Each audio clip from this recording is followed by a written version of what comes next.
Rallye aux 10 000 virages. Dans certaines spéciales, on compte pas moins de 15 tournants au kilomètre, soit un virage tous les 60 mètres.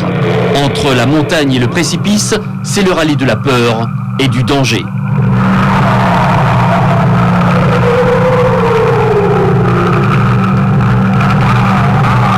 Grandissime favori, Didier Auriol sur sa Toyota Celica officielle regrette sans doute l'absence de son grand rival sur l'asphalte, François Delcourt. Sans lui, le combat n'a pas la même saveur.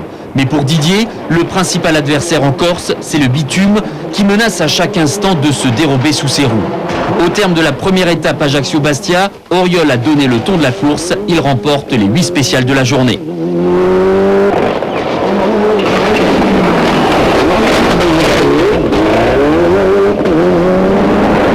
Le lendemain matin, il doit faire face à un Carlos Sainz déchaîné. Il s'adjuge 3 spéciales sur 7 au volant de sa Subaru Impreza, dont la particularité est d'être la seule voiture équipée d'une boîte de vitesse semi-automatique à 6 rapports.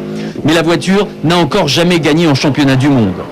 Entre les deux hommes, le duel est hyper serré. Sur certaines spéciales longues de 20 km et même plus, l'écart est parfois d'1 seconde seulement. Derrière les deux hommes, le reste de la concurrence est distancé. Kankkunen, le coéquipier d'Auriol chez Toyota, n'apprécie guère les rallyes entièrement sur asphalte. Il préfère de loin les rallyes mixtes avec terre.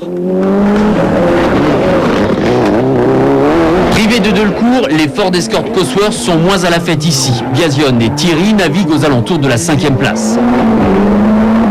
La bonne surprise, c'est la Toyota non officielle d'Andrea Aghini, préparée par le team Griffon. À plusieurs reprises, le jeune Italien méconnu fait jeu égal avec Auriol. Épingle à droite en montée, l'endroit risque d'être chaud et lorsqu'une voiture rate son dérapage, le public se manifeste.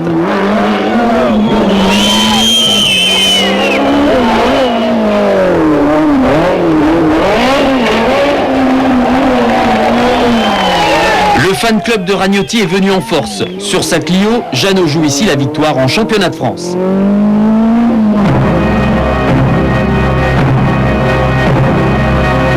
Dernier jour de course, Didier Auriol et Carlos Sainz se retrouvent face à face, seuls. Ils ont distancé tous leurs adversaires. Le Français a 33 secondes d'avance sur l'Espagnol.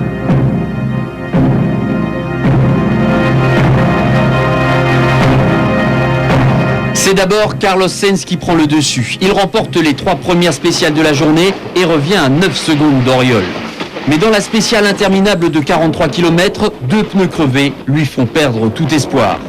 Didier Auriol gagne son 5e Tour de Corse et prend la tête du championnat du monde.